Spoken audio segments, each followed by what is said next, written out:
प्रिय मित्रों, मैं डॉक्टर टीपी त्रिपाठी, वास्तु ज्योतिष आचार्य, मछली शहर, जौनपुर, यूपी, इंडिया से आपसे बात कर रहा हूं। आज मैं आपको एक विशेष बात लेके आया हूं। आप जानते होंगे कि गीता स्वयं भगवान की श्रीमुख वाणी है। भगवान कृष्ण ने स्वयं अर्जुन को गीता कही है, सुनाई है। गीता एक अद्भुत ग्रंथ है। गीता कई इंडियन इंस्टीट्यूट ऑफ मैनेजमेंट में पढ़ाई भी जाती है। वो इसलिए कि आप सस्टेन कैसे करेंगे, स्टे कैसे करेंगे, आप किसी चीज़ पर सुदृढ़ कैसे रहेंगे, भाग के जाएंगे तो नहीं। गीता में, हमारी गीता एक ऐसी ग्रंथ है हिंदू धर्म की जहां धर्म की कोई बात नहीं है। भगवान कृष्ण ने स्वयं अर्जुन से कहा, सर्वधर्मान परित्यज्य मामेकम शरणम ब्रज, अहम त्वाम सर्वपापेभ्यो मोक्षयिष्यामि। फिर उन्होंने कहा, मां शुच। उन्होंने कहा, सारे धर्मों को छोड़ दो अर्जुन, तुम सिर्फ मेरी शरण में आ जाओ, मैं तुम्हारे सारे पापों से मुक्ति दे दूंगा। बहुवचन में कहा, पापेभ्यो मोक्षयिष्यामि। और फिर बाद में कहा, मां शुचः। इसमें सोचने की कोई बात नहीं है, गारंटी देता हूं। ये कोई गर्व की बात नहीं है, ये क्षमता की बात है, कैपेसिटी की बात है कोई आपका जो आपसे कहे कि आप चिंता मुक्त हो जाओ, मैं हूं, तुम चिंता कुछ मत करो, मैं हूं, मैं सब देख लूंगा। आज के ज़माने में है कोई आपके पास? कोई नहीं है। और गीता में भगवान कृष्ण ने बहुत स्पष्ट कहा, कर्मण्येव अधिकारस्ते, कर्म ही तुम्हारे अधिकार में है। मां फलेषु कदाचन, कदाचन शब्द का भगवान ने प्रयोग किया है कि फलों में कभी नहीं। और जो सबसे महत्वपूर्ण बात कही, मां कर्म फल हेतु भू, तुम कर्म और फल के कारण भी मत बनो। आप स्वयं अनुभव करते होंगे कि ये सृष्टि दिख रही है, सृष्टा नहीं दिख रहा है। क्रिएशन दिख रही है, क्रिएटर गायब है, बनाने वाला गायब है। पूरी दुनिया दिख रही है, कर्तापन छोड़ना पड़ेगा। भगवान ने अर्जुन से कहा, तुमको कर्तापन छोड़ना पड़ेगा। मां कर्म फल हेतु भू, तुम कर्म और फल के कारण भी मत बनो। और मां संगोस्त्व अकर्मणे, अकर्मणता को भी अपने साथ मत रखो। यानी तुम्हें काम करने के अलावा और कोई विकल्प है ही नहीं है। और निमित्त मात्र बनो। कर्म फल का जो कारण है वो मैं हूं, तुम निमित्त मात्र बनो। तुम कर्म और फल के कारण मत बनो। जिस तरह सृष्टि मेरी है और मैं बिल्कुल नहीं दिखता हूं, उसी तरह तुम क्रिया करो, कर्तापन छोड़ दो।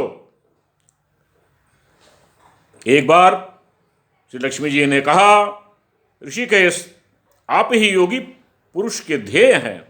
आपके अतिरिक्त कोई भी ध्यान करने योग्य तत्व है, यह जानकर मुझे बड़ा कौतूहल हो रहा है। इस चराचर जगत की सृष्टि और संहार करने वाले स्वयं आप ही हैं। आप सर्वसमर्थ हैं।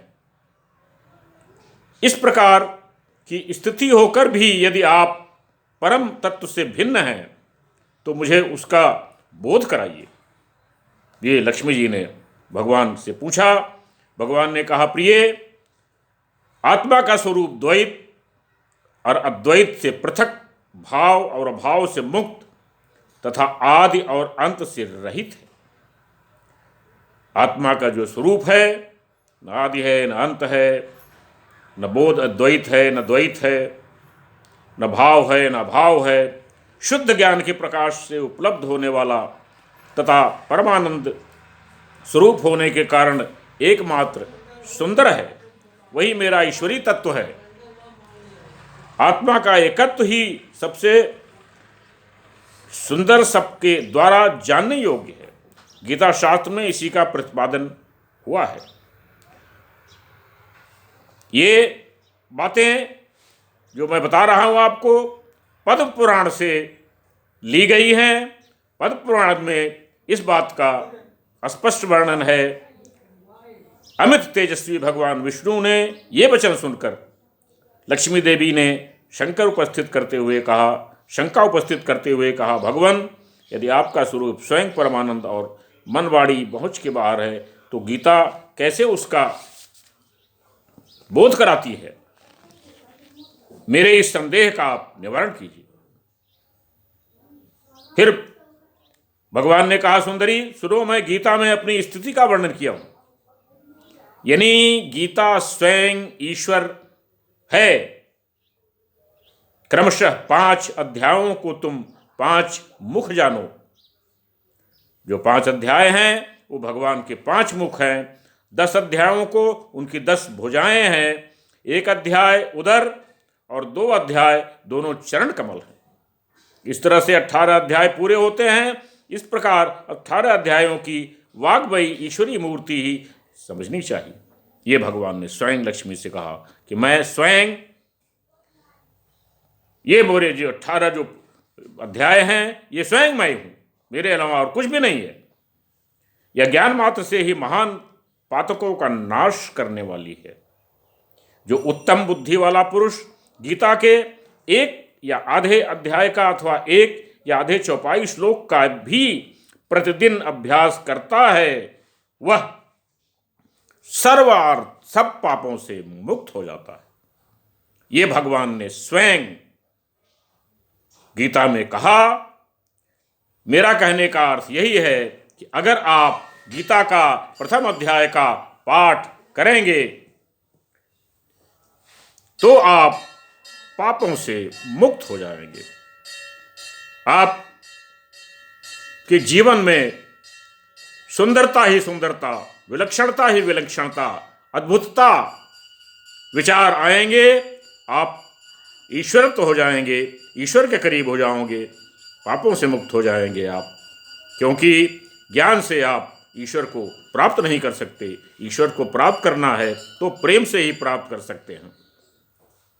ज्ञान की कोई सीमा नहीं है। आप एक चुटकी मिट्टी उठा करके किसी भी वैज्ञानिक से पूछ सकते हैं कि आप इसके बारे में पूर्णतः जानते हो? वो वैज्ञानिक कहेगा, नहीं साहब, मैं इसके बारे में पूर्णतः नहीं जानता।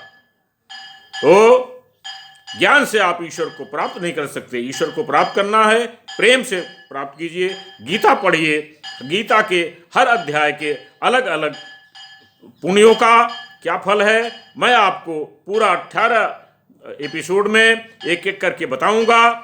आप उसका अवश्य लाभ उठाएं। इससे आपको बहुत फायदा होगा और आपका जीवन में निखार आएगा, आपके परिवार में निखार आएगा, आपको सुख शांति मिलेगी, आपको चैन मिलेगा, आप पापों से मुक्त होंगे। मेरा यही उद्देश्य है। मेरा ये एपिसोड आपको कैसा लगा है आप मुझे ज़रूर लाइक करें, शेयर करें, सब्सक्राइब करें, जिससे कि आपको गीता के इन 18 अध्यायों के जो पुण्य हैं वो आप तक पहुँचें और आप उससे लाभान्वित हों। मेरा यही उद्देश्य है। मेरा नंबर है 9451033559। मैं पुनः बता देता हूँ, मेरा नंबर है 9451033559। इस नंबर पर आप मुझे कॉल कर सकते हैं, रिंग कर सकते हैं, अपनी परेशानी पूछ सकते हैं, उसका निदान किया जाएगा। आज तक के लिए इतना ही। कल मैं फिर दूसरे अध्याय के बारे में आपको बताऊंगा। तब तक के लिए नमस्कार।